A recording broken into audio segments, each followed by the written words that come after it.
हमें 10.4 क्लास 9 का question number 7 solve करना है। एक चक्रीय चतुर्भुज के विकर्ण उसके शीर्षों से जाने वाले वृत्त के व्यास हों तो सिद्ध कीजिए कि वह एक आयत है। तो चक्रीय चतुर्भुज किसे कहते हैं?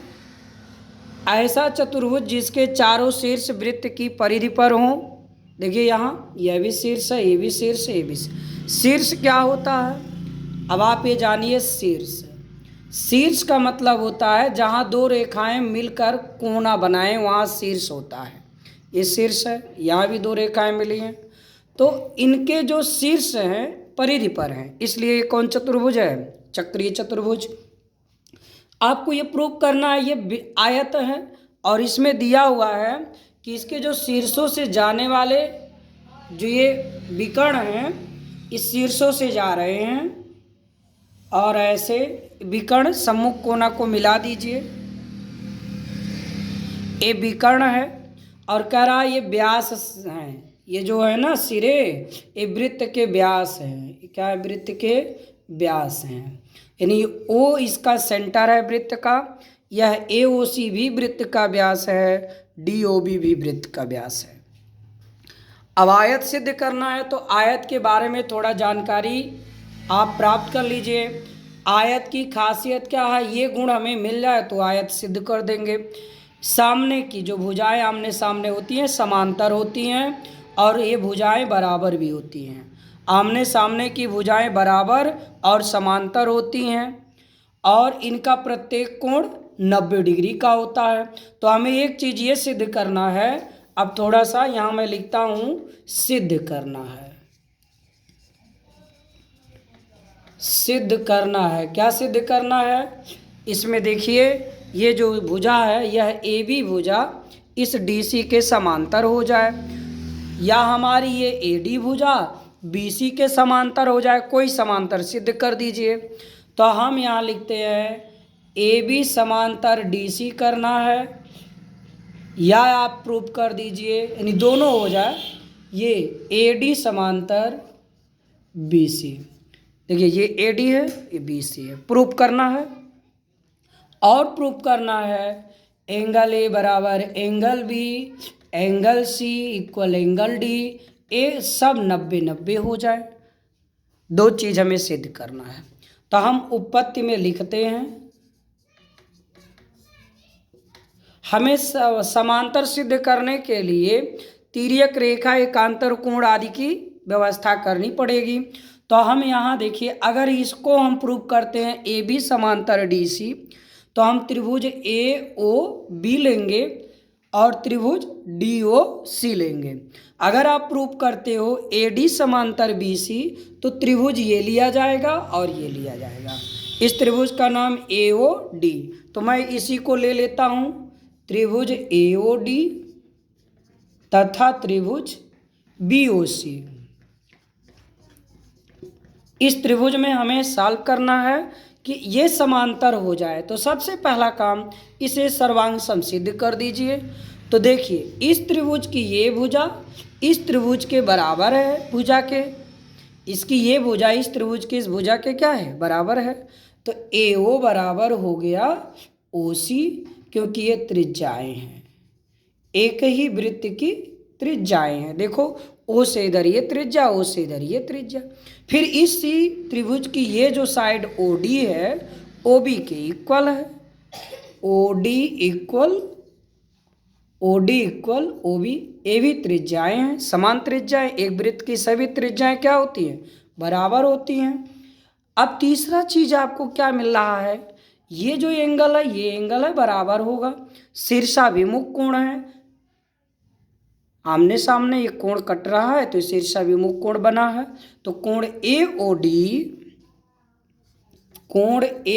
इक्वल कोण BOC, शीर्षाभिमुख कोण, शीर्षाभिमुख, ये शीर्षाभिमुख कोण है। ठीक है, AOD और BOC। चलते हैं, तीन चीज हम लोगों को मिल गया। तो त्रिभुज हमारा जो हो गया त्रिभुज AOD सर्वांग सम का चिन्ह है, त्रिभुज BOC किस नियम से? साइड एंगल साइड प्रॉपर्टीज से ये सिद्ध हो गया। तो जब ये त्रिभुज इसके सर्वांग सम हो गया तो ये जो AD पार्ट है ये BC के इक्वल हो गई। फिर से सुनिए, जब त्रिभुज सर्वांग सम हो गया तो इसका जो AD पार्ट है वो BC के क्या हो गया? इक्वल हो गया, क्योंकि संगत पार्ट जब होंगे सर्वांग सम आकृतियों के वो आपस में बराबर होंगे। तो AD equals to BC by CPCT by CPCT से, यानी congruent part of corresponding parts of congruent triangle. Corresponding part माने संगत भाग, कॉन्ग्रुएंट ट्राइंगल माने सर्वांगसम त्रिभुज के। तो अब आपको एक चीज मिल गया कि AD भुजा किसके बराबर है? BC के। सम्मुख भुजा है कि नहीं है? तो ये आपको हो गया सम्मुख भुजा ये बराबर हो गई। इसी प्रकार हम सिद्ध कर सकते हैं ये त्रिभुज सर्वांगसम तो ये भुजा बराबर AB लिख देंगे। इसी तरह हम सिद्ध कर सकते हैं AB भुजा किसके बराबर होगी? DC के। अब हमें ये प्रूव करना है इसका कोण 90 डिग्री। अच्छा, एक चीज ये हो गया, और जब ये त्रिभुज सर्वांग सम हो गया तो ये कोण और ये कोण क्या हो गया? बराबर। इसको मैं 1 लिखता हूँ, इसको 2। कोण 1 बराबर कोण 2, कोण 1 बराबर कोण 2। देखो फिगर में कोण 1 कोण 2 बराबर क्यों होंगे? ये त्रिभुज के सर्वांगसम पार्ट संगत जो भाग सर्वांगसम त्रिभुज है तो इसका संगत भाग इसके बराबर होगा, तो ये वाला कोण इसके इक्वल होगा क्योंकि इसका यह संगत पार्ट है।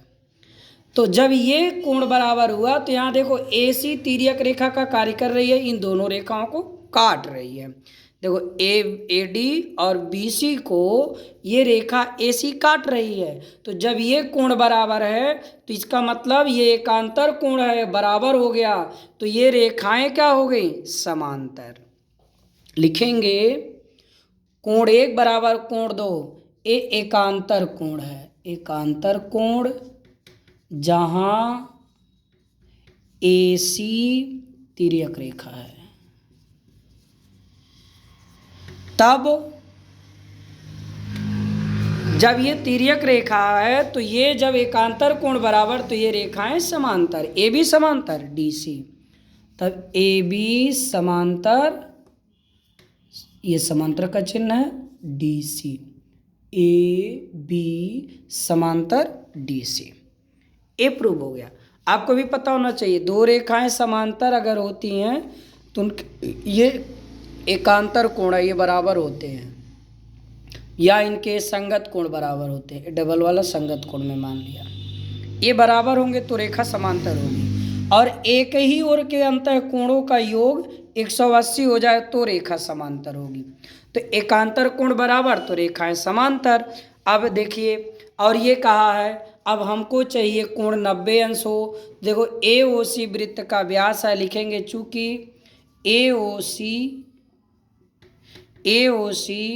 वृत्त का व्यास है, तो जब ये AOC वृत्त का व्यास है तो ये अर्धवृत्त बन गया, इधर वाला पूरा और इधर भी। तो AOC अर्धवृत्त बनाया जब व्यास तो ये पूरा कोण अर्धवृत्त का कोण होता है समकोण। तो कोण D कितना हो गया? 90 डिग्री। और यहाँ जब व्यास DB है तो कोण A भी 90 डिग्री होगा। जब व्यास आपका DB है तो इधर वाला भी कोण 90 डिग्री होगा। इस प्रकार से कोण D बराबर हो गया आपका कोण A बराबर कोण C बराबर कोण D, सब अर्धवृत्त के कोण हो गए, अर्धवृत्त के कोण। तो इस प्रकार से हमें सब कोण कितने डिग्री का मिल गया? 90 डिग्री का ये भी रहेगा। ठीक है, तो अब इस प्रकार ये प्रूव हो गया कि ये क्या है? आयत है। अब इस तरह से आप सवाल को सॉल्व कर लेंगे।